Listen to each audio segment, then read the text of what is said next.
Blog Talk Radio.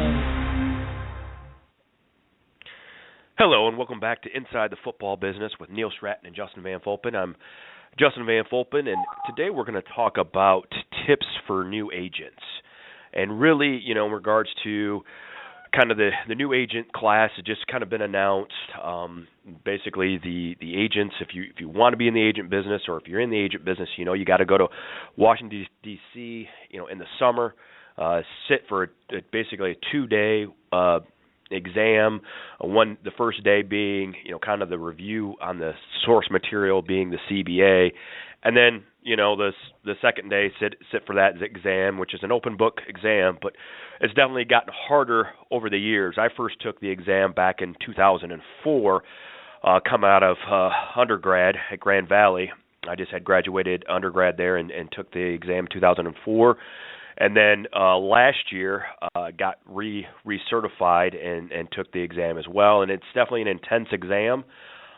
So, Neil, I know you've been following this as something that, your website Inside the League is definitely something that, hey, new agents should go and subscribe to your website, your service there. But I know you've been following the kind of the numbers over the years. What's going on this year with the new agent class?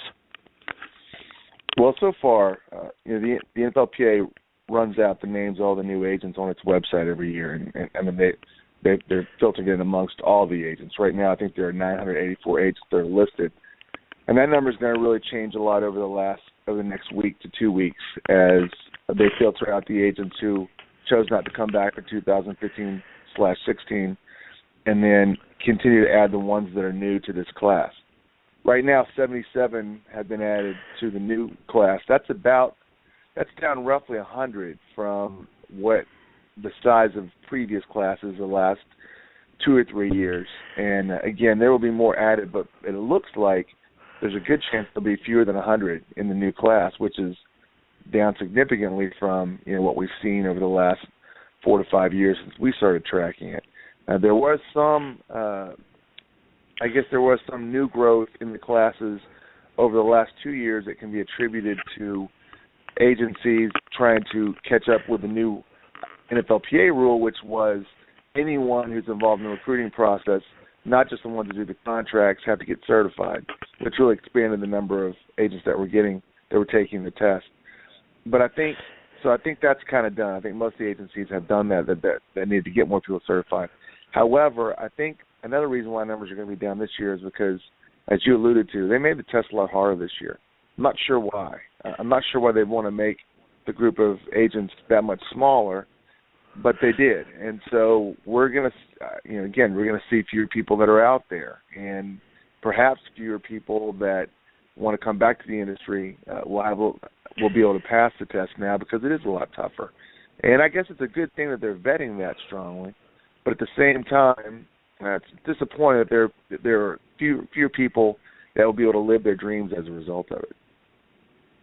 Yeah, for sure. I mean, obviously I think the NFLPA wants to have kind of those conglomerate agents, the CAAs, the Athletes First, the Sports Stars, kind of be able to dominate the industry, again, because it's easier to regulate for them. Again, I think they're trying to make their job a little bit easier there in Washington, D.C. And there are, as you know, and been around the business for a number of years, there's a lot of unscrupulous people, that are out there trying to, get involved, in the business. Now, there's a ton of great people, and just like any industry, there's the good and the bad there. But I think, that's another, thing that the NFLPA is trying to do. And obviously, the NFLPA is the only, union that kind of does this. We don't see this in Major League Baseball or the NBA in regards to this kind of test that they have, people take there. And now it used to be you could, continue to take the NFLPA exam, but now it's if you fail it twice, you've got to wait 5 years. So I don't know if that's that's a new rule they just put in a couple of years ago. And a guy who I knew, basically failed it the first time and sweated bullets to see if he passed it last year, and he did. So I think that's another rule that they're doing in there. Do you think that the NFL, PA, it's a good thing or a bad thing to kind of regulate the agents the way they do, or it should be more like Major League Baseball and the NBA? Well, I think regulation's a good idea.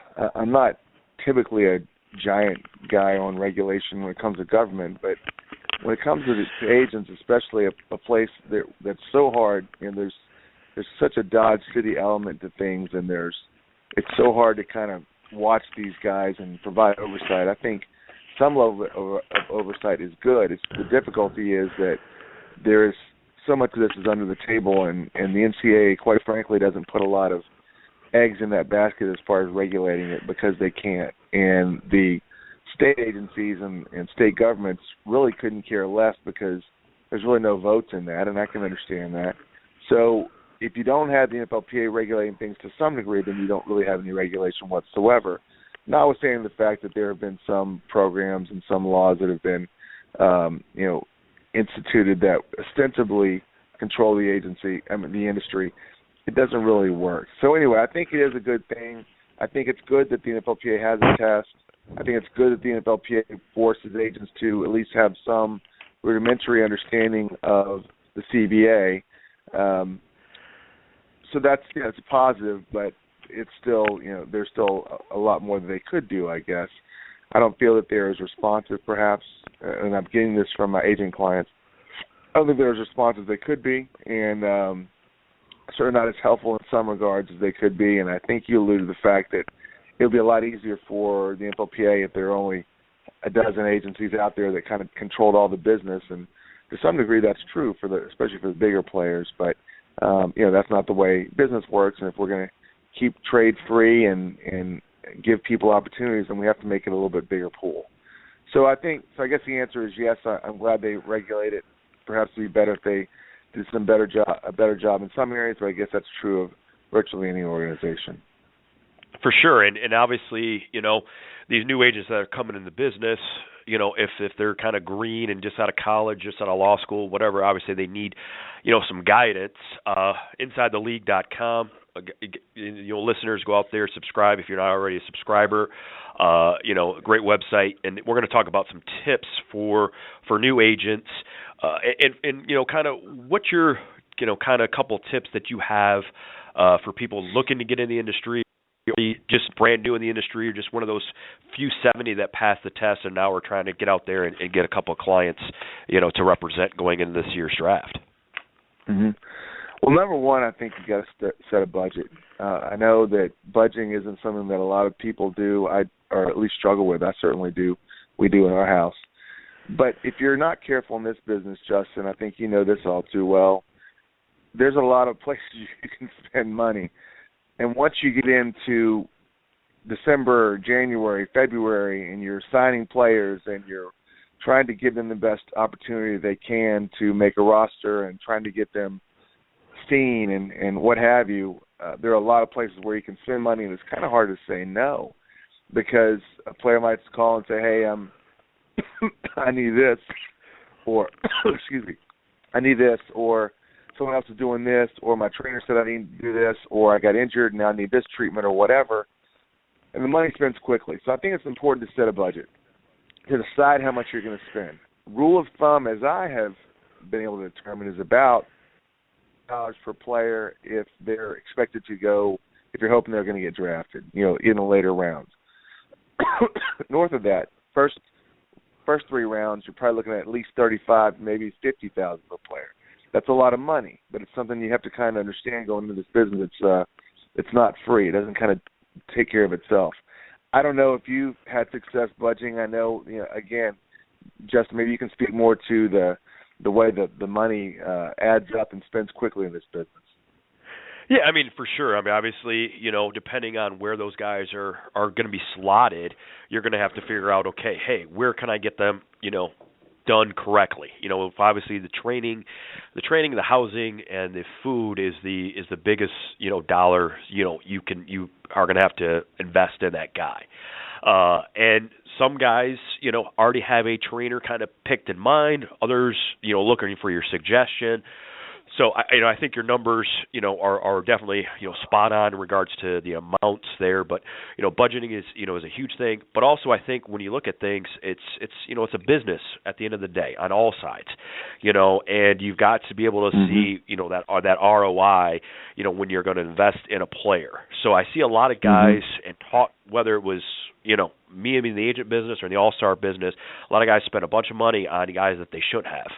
Guys will pay for training for guys that, have a outside shot of it. So I think you got to know, that what you're doing with that budget, So I think that's a big thing there is kind of knowing the player and evaluating that and knowing where that guy's gonna fall when it's all said and done. Absolutely. So that's very important, and I think that's number one. Number two is know where you're going to recruit. I think a lot of agents go into this and they think, well, I'll figure that out as I go along, and I think it's really important to have a plan. Obviously, your home state is a good place to start. Some states don't have laws at all. In Virginia, for example, is one where you don't have to. There's not really any regulation of the agent industry per se, and maybe that's a good thing, maybe it's a bad thing. But as far as financially, there's no license fee to pay. You don't have to do anything like that. I live in a state in Texas where it's kind of expensive to recruit and to get licensed and registered. They want you to have a surety bond, and I think that costs $1,000, and that only counts for the state of Texas. And they will penalize you and censure you if you sign someone from the state of Texas who played in the state of Texas and you don't have that license. So, excuse me. So that's important. You've got to know that. Louisiana is kind of odd because you cannot get registered there as a contract negotiator unless you are registered with the licensing body of the sport. So in other words, if you're not an NFLPA licensed agent, you can't even register as an agent there. But that's not true of virtually any other state. Any other state, if you say you want to be an agent, athlete agent, you want to register, you can. So you have to kind of figure that out, and the states where you decide you're going to recruit don't necessarily have to be ones you live in. I mean, Florida obviously has got a lot of talented players. Texas does. There are a lot of states that are like that, but I think you need to decide that in advance. What's been your experience, Justin? Is that something you've kind of done as well? Yeah, I think you got to look at a footprint, in regards to travel budgets, so hey, if I'm living in the state of Michigan and I want to recruit Florida, well, now I'm going to have to get on a plane or I'm going to, drive 18 hours, stay in a hotel, et cetera there. But hey, if I'm here in Michigan and I'm going to recruit Michigan State, well, I'm in Grand Rapids, Michigan, so I'm 45 minutes from East Lansing. I'm an hour and a half from Ann Arbor, so I'm 3 hours, from Northwestern. I'm an hour and a half from South Bend, where Notre Dame's at. So I think, those are the things you got to kind of figure out, okay, geographically, how far am I away? I can just jump in a car and go drive. I'm not going to have to, get on a plane, get a car rental, and et cetera. I think that's when your budget, your dollars, go through the roof. And, you're going to be able to, again, see more results if you just kind of start with that small footprint. Maybe you say, hey, I want to go 3 hours outside my radius and figure out how many schools, whether it's D1, D2, D1 AA or FCS, as they call it now, how many schools are in there, and start really attacking, that if you're brand new in the industry. I agree. It's one thing I noticed about. I was looking at the list every year after the draft. The NFLPA publishes the list of every player who signed a standard representation agreement, which is the basic contract that every player signs with his agent, which says, this is how much I'm going to pay you, and this is what I expect of you, and all those things. And I remember one year looking, and Temple had like a dozen players signed, and this is Temple is not Florida State, shall we say, when it comes to as a football factory, as a footprint, to use your word, as far as having that kind of looming over the college football landscape. And yet 12 seniors are signed out of Temple.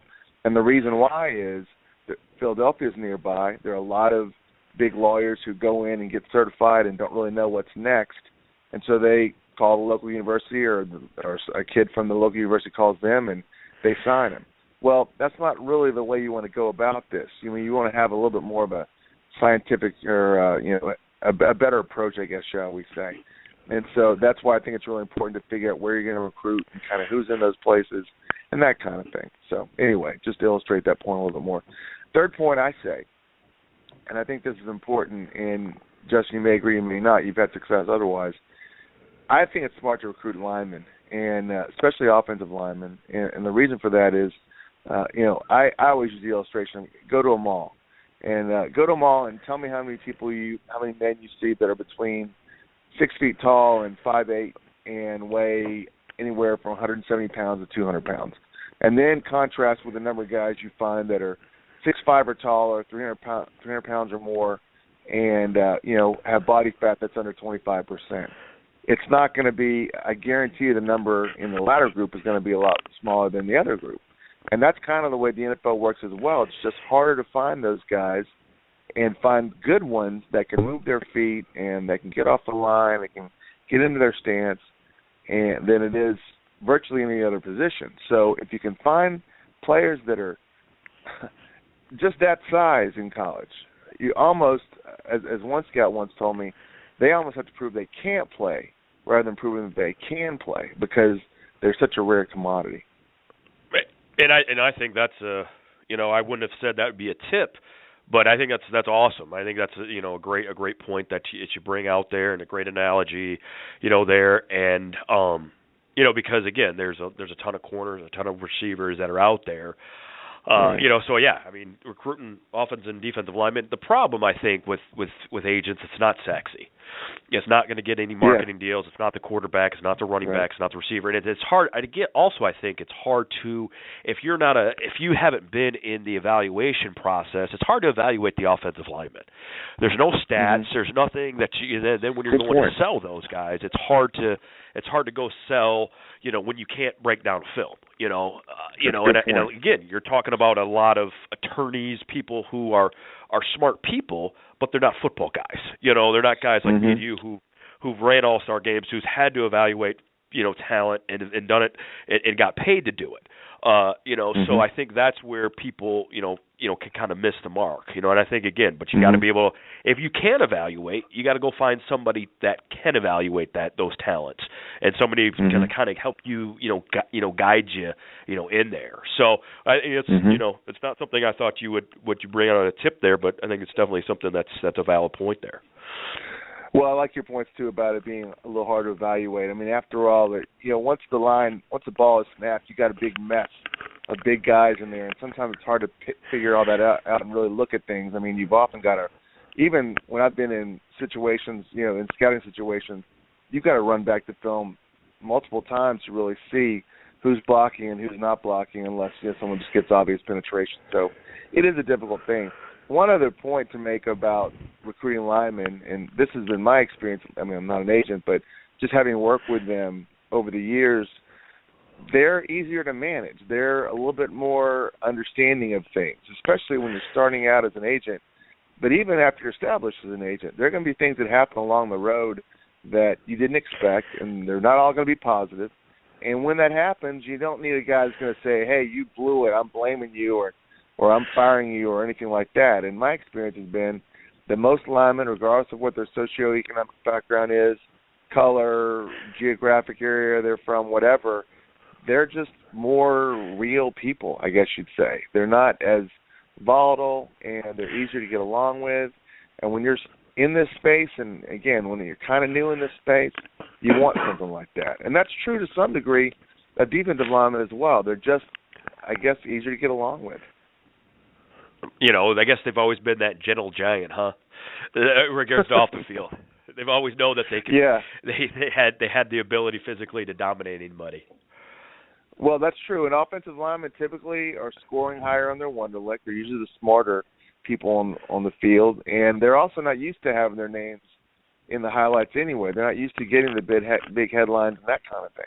So I think for a number of reasons, those guys are just easier to handle. Again, they're not as sexy as you mentioned, Justin. They're a little hard to evaluate, and they're a little harder to sell because they don't have those statistics, akin to what you're going to find out there for virtually any other position. But they are very valuable, and I think NFL teams recognize that value. Last year, I ran the numbers, and I think there were around 150 offensive tackles, 135 offensive tackles that were signed to standard representation agreements, and I believe 80% of those at least went to a camp on a tryout basis. You're not going to find that number, that ratio, in virtually any other position. The other offensive line positions, center, guard, were pretty high. But, I mean, when you look at cornerbacks and wide receivers, it's more like 50 or 60%. So maybe even less than that, maybe even less than 50%. I'd have to look at my numbers again. But the point is, you find a big guy like that, he's definitely going to be at least considered. He's going to be on someone's radar screen, and chances are he's going to at least get to come into a camp and have a chance to show something. And you get a guy into a camp, and maybe they catch fire, maybe they catch the right person's eye. They, for whatever reason, maybe good things happen, and that's not going to happen if your guy doesn't even go to camp. So you got to be thinking along those lines. I think that's really important at all times. Yeah, that's for sure. And I think all those are definitely some great tips there. I think the only other tip, and I think you'll agree with me, and it might have been 4 on your list, but I think networking is a huge thing. Networking with other people in the industry, whether it's all-star game guys, scouts, guys like yourself, other agents. I think that's where I think people they fail because they think that they have all the answers. But again, and I think that's where you've obviously seen it being in you with your business and what you do, and kind of trying to help these agents along the way, and maybe they don't listen to your advice, and then 2 years down the road they call you and they say, "Hey Neil, I should have, but I didn't." Yeah, there've been a lot of cases of that, Justin. And again, I don't mean to sound immodest, but even if it's not me, it's really important to know what you don't know in this business, and to try to find someone who can kind of serve as a mentor, or at least give you some pointers, or at least be a sounding board for you. This is a tough industry, and I know a lot of people that come into it have really accomplished a lot, and maybe they've been an attorney for many years and making a lot of money, or maybe they've been a coach, or maybe they've had some other modicum of success somewhere. But you got to understand, even when you come into this business, and even if you have a football background, there are still so many things to know and so many ways you can go astray if you're not careful.